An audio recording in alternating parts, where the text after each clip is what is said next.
Mga balitang trending ngayon. Unang trending na balita, mga kapatid. Medical breakthrough ang naging resulta ng pagpapagamot kay Opal Sandy ng United Kingdom. Pinanganak na deaf si baby Opal sanhi ng problema sa kanyang DNA kung saan hindi na ibibigay ng kanyang inner ear nerves ang data sa kanyang utak. Kumbaga sira ang kalsadang tumutulay sa tenga at utak ni baby Opal kaya hindi siya makarinig. Nung mag 1-year-old si Opal ay nakasama siya sa Cord Clinical Trial sa Cambridge University Hospitals. At nakatanggap siya ng gene replacement sa kanyang kanang tenga. Isang medical procedure kung saan tuturukan at pinapalitan ng sirang gene sa kanyang DNA para makapag-transmit ng sound. Sa kaliwang tenga naman, nilagyan siya ng cochlear or cochlear implant. At ito na nga, 3 weeks later, ay nakitaan ng improvement sa pandinig sa kanang tenga si baby.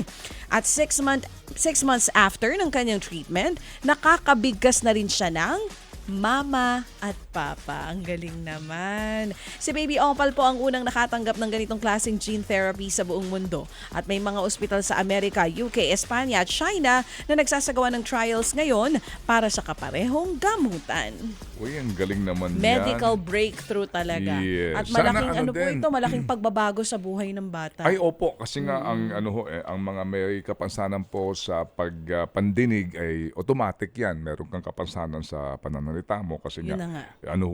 konektado. Sana din po magkaroon ng invento na yung pong mga walang pandinig, yung mga manhead, yung mga, alam niyo ho yun?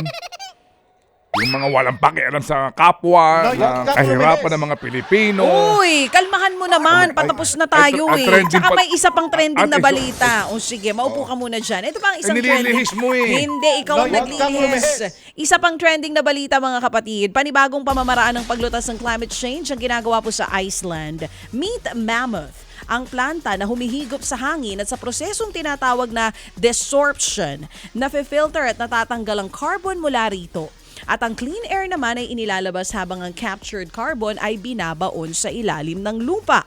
Ang Mammoth ang pangalawa at pinakamalaking direct air capture DAC plant na itinayo ng Swiss company na Climeworks. Kaya niyang magtanggal ng 36,000 metric tons ng carbon mula sa atmosphere bawat taon. Katumbas po yan ng carbon emission na ibinubuga ng halos 8,000 sasakyan. But this one's good. Nauna noong 2021 ang operation ng DAC plant na tinaguri ang ORCA. Sustainable ang Dapat yan siguro proseso. sa mga bansang tulad natin. Totoo. Pero ano yan gastos yan, supposed to be, walang income yan. Walang income. Pero aalisin mo yung carbon emission sa air. I know, right? Diba? Oo. Kasi Which is kailangan alam mo na naman kapag natin. may mga ganyang mga malalaki na mga puhunan, usually po, Na ang walang gusto, kita? Oo, ito ho. Paano kayo may kita ba yan?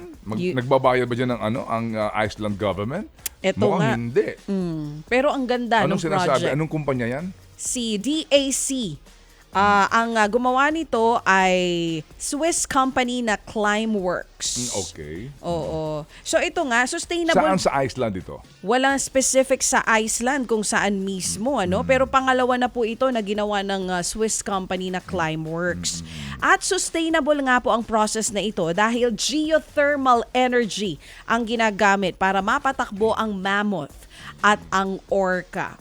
So, napapagana sa kanila po ng, kumbaga, ang source of power, geothermal. Yes, at ito, layunin ng Climeworks. Dahil doon po sa Iceland, doon ho, halos libre na ang kuryente kasi nga doon po ang kanilang source ay geothermal. Lahat to ng sulok doon may bulkan. Yung nga lang, pag nagsabay-sabay pumutok ang bulkan, laking Perwisyo. Oo, ito nga, layunin po ng Climeworks, itong kumpanya na ito na gumawa ng Mammoth at Orca, na by 2030, 1,000,000 toneladang carbon ang maalis sa bansang Iceland. Ted Filon at DJ Chacha. Ngayon, nasa Radyo 5, 92.3 News FM. Monday to Friday, 6 to 10 a.m.